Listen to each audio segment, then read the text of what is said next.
తల్లికి వందనం పథకం అనేక మంది అర్హులకు అందడం లేదు. ఇప్పటికే చాలా మందికి వెన్నుపోటు పొడిచిన కూటమి ప్రభుత్వం ఇప్పుడు ఏజెన్సీ ప్రాంతంలో సైతం తల్లికి వందనం అమలు చేయడం లేదు. ఏజెన్సీలో ఉండే చాలా మంది గిరిజనులకు కనీసం ఈ పథకం ఎందుకు రావడం లేదో చెప్పే నాదుడే కరవయ్యాడు. దీంతో ప్రభుత్వం నుంచి అందే అరకొర సాయం కూడా ఏజెన్సీ ప్రాంత ప్రజలకు చేరడం లేదు. ఎన్నికలకు ముందు కూటమి పార్టీలు అధికారంలోకి రావడానికి అనేక హామీలు ఇచ్చాయి. ఇంట్లో ఎంతమంది పిల్లలుంటే అందరికీ 15,000 చొప్పున తల్లికి వందనం పథకం వర్తింపజేస్తామంటే నిజమేననుకున్నారు ఏజెన్సీ వాసులు. ఎన్నికల్లో గెలిచిన మొదటి ఏడాది ఈ పథకానికి మంగళం పాడేసిన చంద్రబాబు ఈ ఏడాది ఆర్భాటంగా అమలు చేస్తామని ప్రకటించారు. అయితే పథకం వర్తింపజేసేందుకు అనేక కొర్రీలు పెట్టడంతో తల్లులు తీవ్ర ఆందోళనకు గురయ్యారు.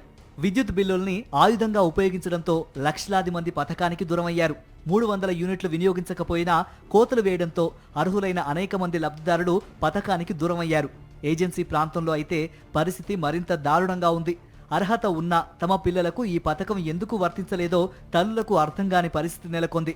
అడిగినా అధికారులు స్పందించకపోవడంతో ఏం చేయాలో తెలియక ఆవేదన వ్యక్తం చేస్తున్నారు. అల్లూరు జిల్లా గంగవరం మండలం నెలిపూడి గ్రామానికి చెందిన గొల్లపల్లి రాణికి 2 పిల్లలు.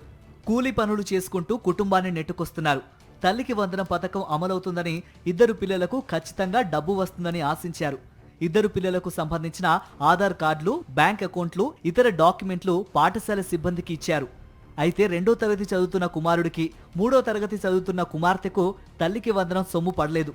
విద్యుత్ అధికంగా వాడిన పరిస్థితి కూడా లేదని, కనీసం ఇంట్లో విద్యుత్ ఉపకరణాలేవీ లేవని చెబుతున్నారు. తాము ఏ రకంగా ఈ పథకానికి అనర్హులయ్యామో కూడా తెలియని పరిస్థితి నెలకొందని చెబుతున్నారు.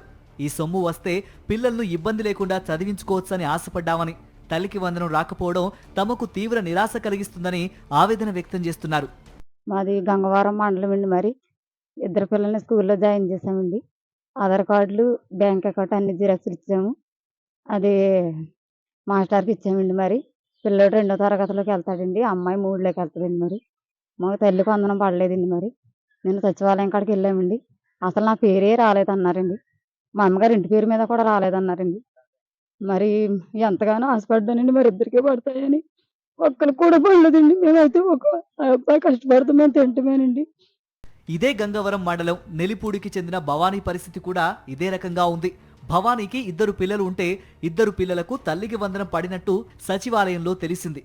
దీంతో డబ్బుల కోసం బ్యాంకుకు వెళ్లిన భవానీ అవాక్కయ్యారు. కుమార్తె, కుమారుడు 2 అర్హులే కావడంతో 2కి తల్లికి వందనం సొమ్ము పడిందని సంతోషంగా వెళ్లిన ఆమెకు అకౌంట్లో ఒక్కరికి మాత్రమే డబ్బు పడిందని తెలిసి తీవ్ర నిరాశకు లోనయ్యారు. 2 పిల్లలు ఈ పథకానికి అర్హులేనని సచివాలయంలో చూపించడంతో 26,000 వచ్చాయని సంతోషపడ్డామని, బ్యాంకులో ఒక్కరి అకౌంట్లో మాత్రమే డబ్బులు పడ్డవేంటని ఆందోళన వ్యక్తం చేస్తున్నారు. నా పేరు దుమ్ముల భవానండి. మాది గంగవరం మండలం అండి, నెల్లిపూడి. నాకు ఇద్దరు ఒక బాబు అండి, పాప అండి. కానీ సచివాలయానికి కాడికి వెళ్తే 2కే డబ్బులు పడ్డాయని చూపిస్తుందండి. కానీ ఒకరికే పడ్డాయని ఏమో బ్యాంకులో చూపిస్తుందండి. బ్యాంక్ కాడికి వెళ్ళామండి, కానీ ఒకరి అమౌంట్ ఉందండి, 2 అమౌంట్ లేదండి. అక్కడ అడిగితే మాకేం తెలుస్తుందమ్మా 2కే పడ్డాయని సచివాలయంలో చెప్పారండి. ఇక్కడ పడలేదేంటి అని అడిగితే మాకేం తెలుస్తుంది అని అంటున్నారండి. మైదాన ప్రాంతాల్లో విద్యుత్ బిల్లులను అడ్డం పెట్టుకుని అర్హులైన అనేక మంది తల్లులకు అధికారులు మొండి చేయి చూపారు. కనీసం తీవ్ర పేదరికంలో ఉన్న ఏజెన్సీ ప్రాంతంలో లబ్ధిదారుల విషయంలో కూడా అర్హత ఉండి తల్లికి వందనం నిధులు సక్రమంగా అందజేయకపోవడంపై విమర్శలు వెల్లువెత్తుతున్నాయి.